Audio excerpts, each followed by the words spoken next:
እሺ አሁን ከግርምት ሶሳይቲ ከምዕራፍ 14 ሰው ሰራሽ ክህሎት ወይም አርቲፊሻል ኢንተለጀንስ ነው የምንወያየው። ቴክኖሎጂን ያለ ጥበብና ጥንቃቄ መፍጠር ከቀጠልን እንደገለገሉን የምንፈጥራቸው ማሽኖች አጥፊዎቻችን ሊሆኑ ይችላሉ ይላል ጄኔራል ኦማር ብራድሌይ። እንግሊዛዊ የሂሳብ ሊቅ አለን ቱሪንግ ማሽኖች ሰው ሰራሽ ጉብዝና እንዲኖራቸው የመጀመሪያውን ጽንሰ ሀሳብ ካፈለቀ በኋላ ከዚያ ተከትሎ አሜሪካዊ የኮምፒውተር ሳይንቲስት ጆን ማካርቲ 1955 ዓ.ም ይሄ አርቲፊሻል ኢንተለጀንስ የሚባለውን ኮንሴፕት ወይም ጽንሰ ሀሳብ ቃል ፈጥሯል ማለት ነው። ታዲያ እነዚህ ሁለት ምሁራን ዋትሰን የተባለ ሱፐር ኮምፒውተር ከ55 ዓመት በኋላ ከሰው ልጅ ጋር ከባድ የጠቅላላ እውቀት የጥያቄና መልስ ውድድር ገጥሞ ያሸንፋል ብለው እንኳን በእውናቸው በህልማቸውም አስበውት አያውቁም ነበር። ያለንበት ዘመን የሚያስገርም ቀጥሎ ምን ይፈጠር ይሁን ብሎ በቃ እንድንጓጓ ብዙ ማወቅ እንድንፈልግ የሚያደርገን ወቅት ነው። ከነዚህ አስገራሚ የፈጠራ ዘርፎች ውስጥ አንዱ ሰው ሰራሽ ክህሎት ወይም ደግሞ አርቲፊሻል ኢንተለጀንስ የምንለው ነው በእንግሊዝኛ አጠራር ማለት ነው።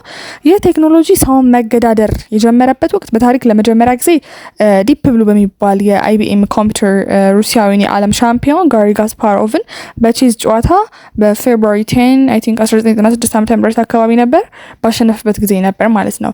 በ3 ደቂቃ ውስጥ ከ100 እስከ 200 ቢሊዮን የቼዝ እንቅስቃሴ ወይም ቼዝ ቼዝ ሙቭመንት የሚያደርግ እንዲሁም በአንድ ሰከንድ ደግሞ እስከ 200 ሚሊዮን የሚደርሱ የቼዝ አቀማመጥ ወይም ቼዝ ፖዚሽኖችን ማስላት የሚችል ዲፕ ብሉ የተሰኘ ኮምፒውተር 256 ፕሮሰሰሮችን ይዞ ነበር። በአንጻሩ የጋስፓሮቭ ፈጣን ጭንቅላት ግን በሰከንድ ውስጥ 3 የቼዝ አቀማመጦች ብቻ ነበር ማስላት የሚችለው። ስለዚህ አስቡት የሰው ልጅ በፈለሰፈው የሰው ልጅ ኮግኒቲቭ ኢንተለጀንስ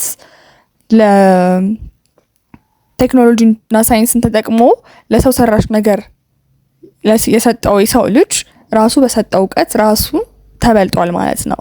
ይህ ማለት አንድ ኮምፒውተር ከ100 እስከ 200 ቢሊዮን የቼዝ እንቅስቃሴና ከ200 ሚሊዮን የቼዝ አቀማመጥን በሰከንድ ማስላት እየቻለ የሰው ልጅ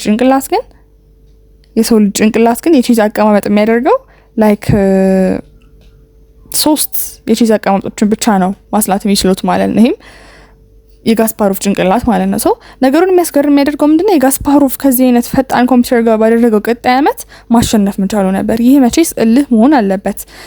ዛሬም በአይቢኤም የተፈጠረው ዋትሰን የተሰኘ ኮምፒውተር ደግሞ የሰው ልጅ በማሸነፍ ታሪክ ከ15 ዓመታት በኋላ ሊደገም ቻለ። ከ15 ዓመታት በኋላ ይህ ታሪክ ተደገመ ማለት ነው።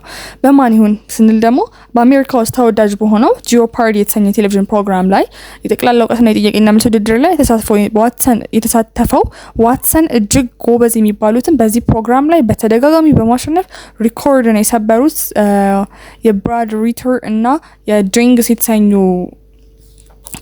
የተሰኙ ግለሰቦችን በ2011 ዓ.ም ማሸነፍ የምቻሉ ታሪኩን ደግመዋል ወይም ታሪክ ተደገመ አስብሏል ማለት ነው።